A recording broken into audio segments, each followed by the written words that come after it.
And we're recording. Hello everybody, I am Riku Light vs. Dark. Joining me this time is actually somebody who you might remember from, what was it, you also did Witchblade? Yeah. Yeah, Witchblade, Bob, that's what your name is. Today we are doing an review of an anime called Black Blood Brothers, based off of the vampire mythology. The good vampire mythology, this isn't fucking Twilight. If they're sparkling in the sunlight, it's because they're burning. Okay.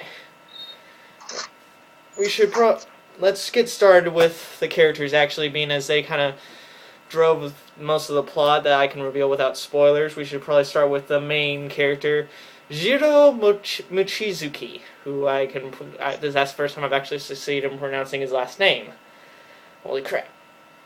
You got anything to say before I start? Since I'm going to drive this, probably. Did you do the subbed or dubbed? Dubbed. Me too. Got anything to say about our main character, who I couldn't help but nickname Dante at one point? Oh. Nothing much except that he kind of looks like Alucard. I'm not the only one who thought that. Jiro Mochizuki, also known as the Kin Killer, carries a silver blade that apparently is the weapon that slays vampires, even though I always thought it was just a stake through the heart. I thought silver was always in the werewolf mythology, but whatever. Yeah, I kind of had a weird thing about that, because I've seen, movies and books and stuff like that where, silver stakes do, better or something like that. I don't know. I don't understand what the whole thing about silver. Never quite understood why it was just silver that affected them. But whatever. Jiro Mochizuki carries friggin' silver blade and is apparently the god among all vampires. Deus Ex Machina for the win. Well, then again, at least with him they explained why he was the whole best vampire out there, unlike some other things, but that'd be spoilers. He is basically it's revealed he's what used to be a bodyguard for basically this, what was she, the source of her bloodline, Alice? Yeah, she was like a pure blood vampire queen princess. Yeah, I can't really say much about her without spoilers, so that's the weird thing about this anime. Every episode started with a flashback, before either directly after or before the opening came in, it always gave you a flashback. I don't know why they do it, but DBZ needs to take a page out of their book and do that instead of freaking 5 episodes of a flashback. Well, but it was nice though, because it fit, and it usually actually had something to do with the... Yeah, the way they structured it, it always gave the backstory in a, building manner, instead of just giving it all at once. It was almost like a little mini-series to catch on, a side plot. Yeah, and it was really nice because you wanted to know the backstory to, what's it, Jiro? Yeah, Jiro. Yeah, Jiro.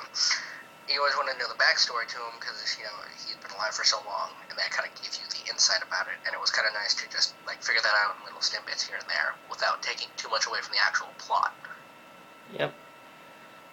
To move on to his actual, current job as a bodyguard, even though he's not really hired to do it, he currently protects his little brother, Kotaro Mochizuki, who is basically this curious little freak who's basically your average 8-year-old, even though he's probably 100 years old, vampire logic.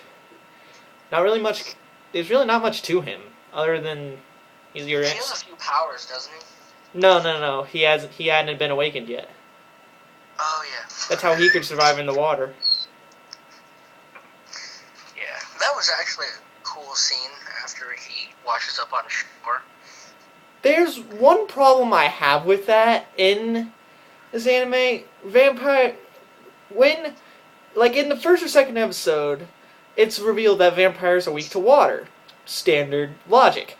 However, at several points in the anime, they are dunked into water, yet they just don't seem to be affected by it at all. I thought it had to be rushing water, like a river or something like that. They could. Well, that's the thing. At one point, one other character gets dunked into the water, and he's perfectly fine. Then Jiro gets in the water, in the same exact river, Jiro's burning up. Explain this, please. Maybe wasn't he one of the Kulon children? No. It's freaking Kane. Regular anime? Well then, I have no idea. Wait, who? Kane. Was he the white-haired one? He was the, white-haired one. Oh, yeah, he's not a vampire. Yeah, he is. No, he's a werewolf. No, he's a vampire. Dude, he's a werewolf. He's a vampire. He's a werewolf. This is... Okay, then the here's it. The white-haired guy that protects that little kid all the time, right? Yeah. Yeah, he's a werewolf. Okay, then, at the same time, at one point, when they first end up in the special zone, at one point one of the vampires attacks their boat by punching through it. Explain that one. Wait, which part? It was in like a... You know what, this doesn't matter. This is getting off the point. Let's just move on to the characters. Okay, keep going with that before we get into a huge feud over it. But, okay, so, in episode 2 of the anime, Jiro and Kotaro meet our third main character, who is actually human, Mimiko Katsuragi. She works for basically this company that runs this area known as the Special Zone, which is basically a safe haven for vampires and everything. And she's known as basically a compromiser, which basically is like a peacemaker, I would assume. And she ends up pretty much leading Jiro and Kotaro through most of their new life, while everything goes to hell in a handbasket in the same process. Yeah, I liked her character. I just thought she was a little weird. Yeah, but I couldn't help but think she's basically the main character from Witchblade, in like when she's in human form, kind of. I couldn't help but think that.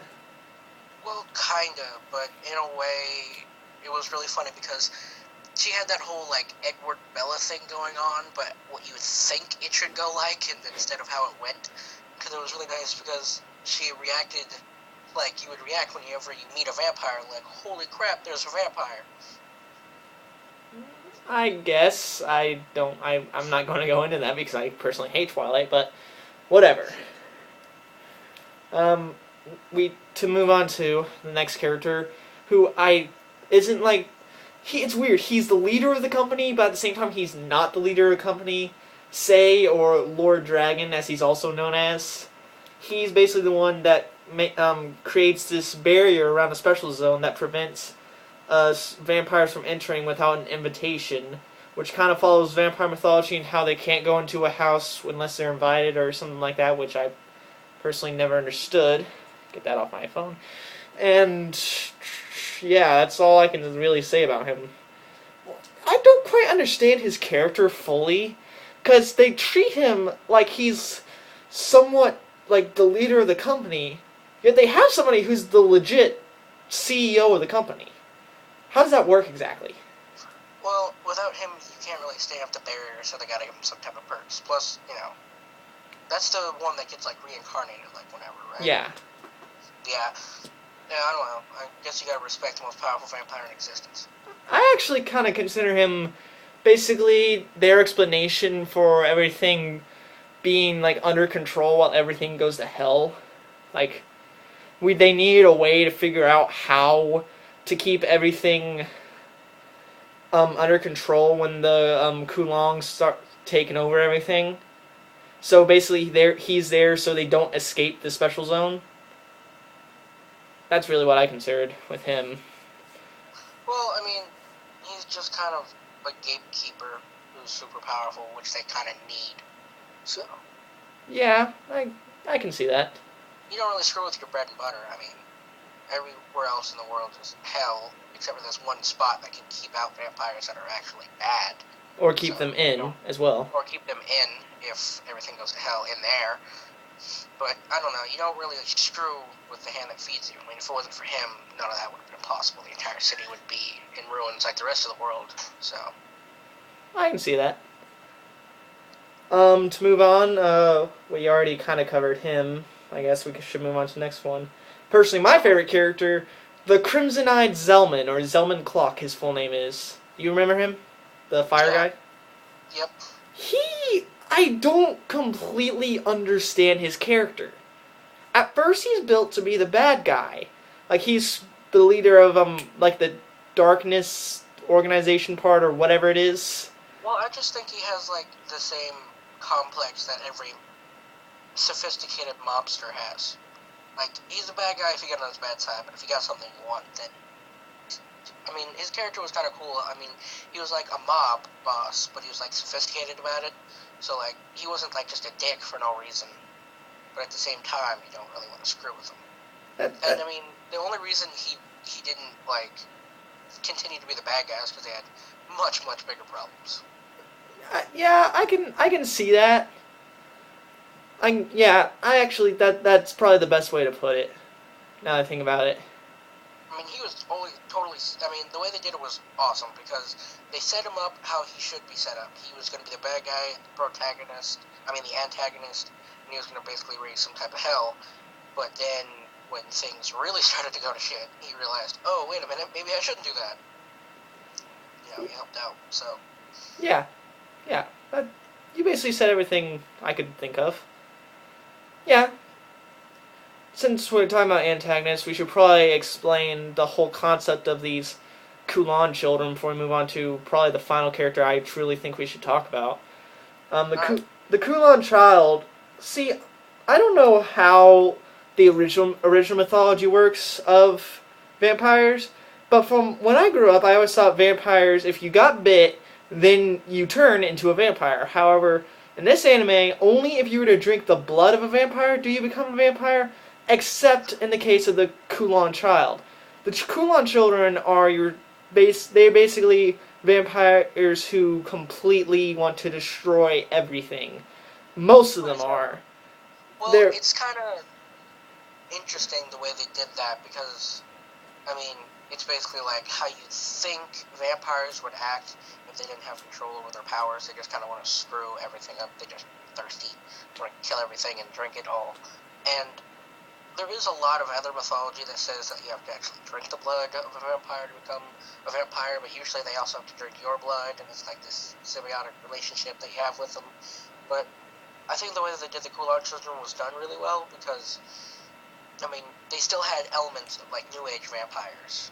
You know, like the magic fire user and stuff like that. They also stuck to like the root of the vampires. It's like if you get bit, then you can turn into a vampire, which was nice. And they could have made those vampires like zombies, which I think would have ruined it. But instead, they took it a different direction. Like they think, just not in the best ways.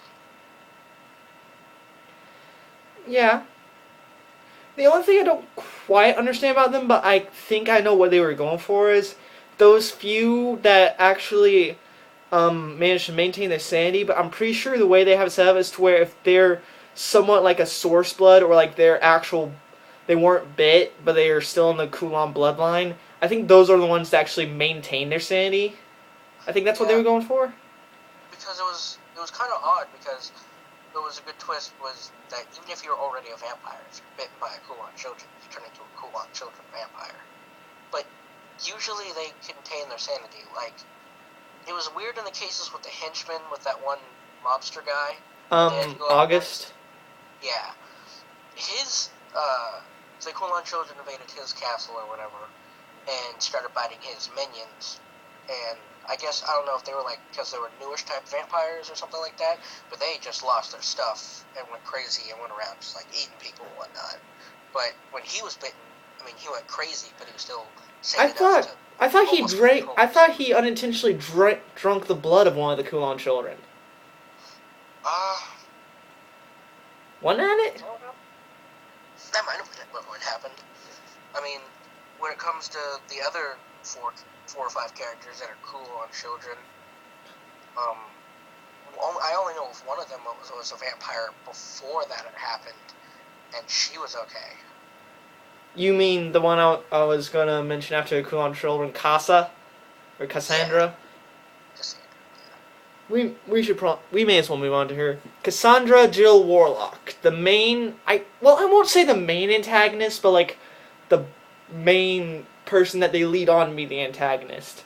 She is a Kulan child who actually maintains her sanity, and she can apparently transform into where she's the illusion of somebody else knows. I don't quite understand that because I've never read a case where a vampire can do that, but anime.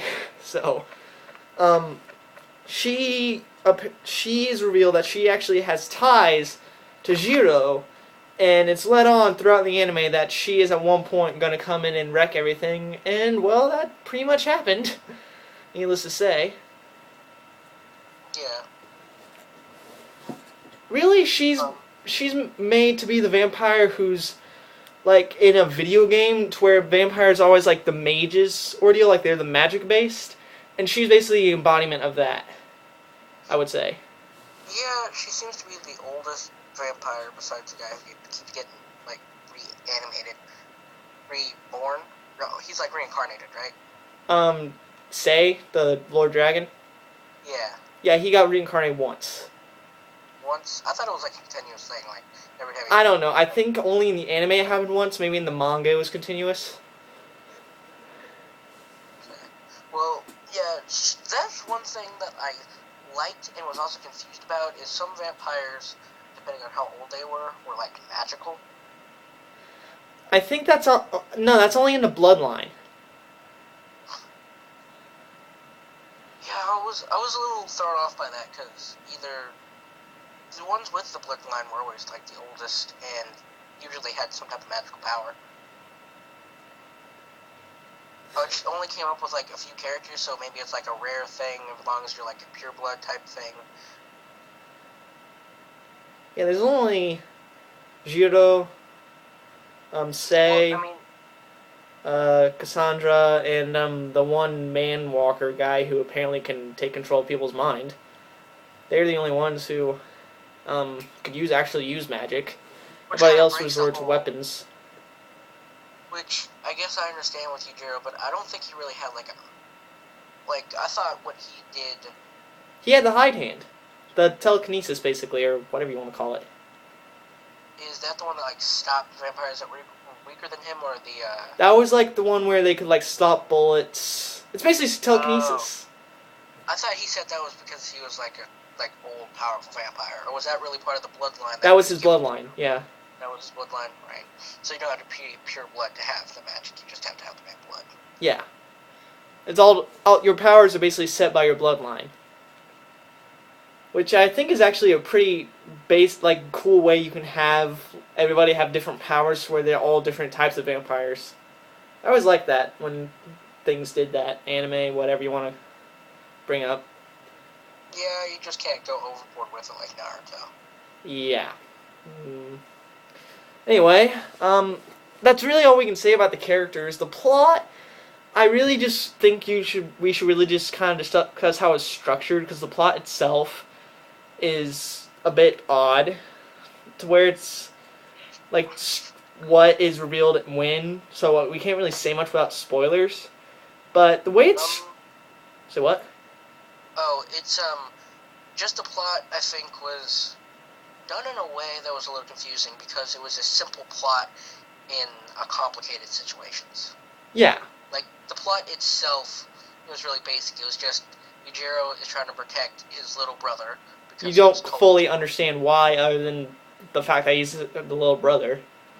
Well, yeah, but I thought it was like he was trying to protect him because of the one girl that he was a bodyguard to, and then after she basically like died, he just did that because it was just the way he is. Yeah. And so that's just he really doesn't have any other purpose besides that. I don't think, because he's still kind of hurt over the loss of his basically love. Yeah, basically she was pretty much his girlfriend in a way. Yeah, girlfriend falls in love with girl falls in love with bodyguard, bodyguard falls in love with princess type deal. And so they were basically in love with each other, and then she dies, right? Yeah. Yeah. And then so he protects the next pure blood in her bloodline, right? Yes. Yeah. Yeah. And then, so it's basically just him trying to protect him, and he keeps getting thrown in really awkward situations. And the beginning was they were just trying to get to the special zone because they were hoping that they would be safe. Yeah. And they realized that Cassandra has followed them to the special zone. No. It was the company. They couldn't find anyone that would actually take them in. Right. Wasn't until later they figured out that Cassandra was doing all this crap. Right. So she had plans to like destroy the special zone anyway, just because. Yeah. Do we even get told her actual like motivation besides her just being awful? I don't think so. The only thought I had was possibly the whole Kowloon bloodline. They want to kill everything. Well, oh, no, wait. Yes, we do. But that's spoilers. Yes. I'll talk to you off camera. Yeah. Okay, wait a minute. I think I remember, maybe. But, and then, really it's just him trying to protect his brother. Other than that, there's not much plot. I mean, there's a lot of side plots and stuff like that, but then that would be getting too deep into it, and then we'd have to get spoilers, or else it wouldn't really make sense. Because it gives it to you, like, one kind of step at a time. Like, well, they aren't really side plots. They're on at the same time, but not, like, conflicting. They aren't really side plots. They're kind of just little tidbits that you don't know, like, what they're about until everything comes together. Because, like, if there is a side plot, odds are it's actually structured into the main plot. Really. Yeah, I mean, it flows really well. Yeah. And it's kind of got, even though it's like, how many episodes, like 12? Yeah, 12. I could swear they were planning on season 2 when they were making it, though. Yeah. Even though it's kind of slow going, it does it in a really good way. It does it to where it's like, it doesn't do things too fast, so it doesn't really make any sense, and you feel like it's rushed. They take their time with it, and they do it really well. Yes, I can agree with that. To give it, this is probably one of my longer anime reviews, but finally to give it a rating, I suppose, what would you say? I give it a 7 out of 10, because it was a little bit above average, because you could really get into it, and the plots were really interesting, the characters had a lot of depth to them, and things like that, but it wasn't so, like, amazing that, I felt like they stopped at almost an inconvenient time, but almost good enough. Like, I wasn't like, oh my god, I hope they make another one. It was kind of like, oh, that was pretty good. I can agree with you. I'd actually probably give it more for a solid 6.5, because I couldn't find that many plot holes, but those I could. I was a bit annoyed that it never plugged up. And I can swear it has the same problem I have with Sekirei. Sekirei, it's always saying, about season 1 and season 2, that it's basically saying, we're gonna make another season. We are. And yet it's never happened. It has not happened. And I actually did a little bit of research before the hand. I never found a single clue that they're making a season 2. So, I don't know what they were thinking the way they ended it, but just, it was good anime, but just they need, if they're going to do it, something like that, they need to plan on making another season. They really do. Yeah, I mean, but what gives anime the edge, which really gives them, like, when they, like, high ratings and things like that, is the ending. Like, Cowboy Bebop is a fantastic anime.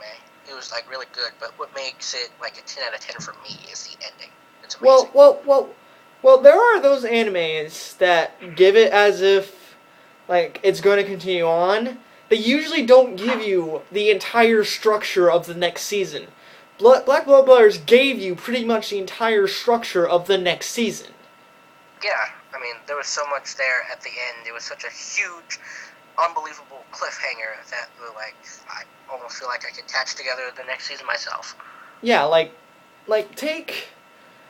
as much as I hate to bring up this anime because I know you don't like it so much, take High School of the Dead's ending. The way they ended it, it's basically saying they're going to continue on.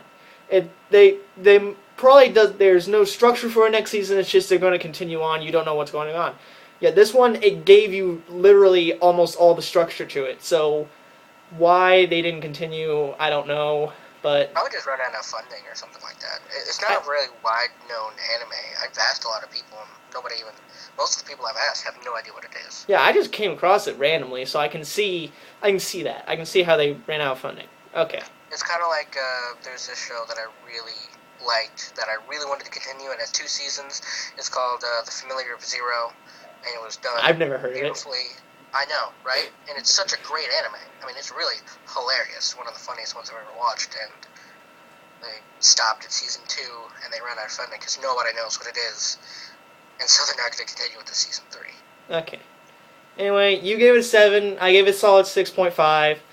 That was the Riku the Martyr review. I have a good feeling of what I'm going to review next, but I don't really have time to put an anime A and B after this video. So, any last words from you, Bobby? Bob? No, that's pretty much it. I think we covered everything that needed to be covered. Anyway, so I'm Riku Life vs. Dark, and I'll see you in whatever the heck else I make next. Farewell, people.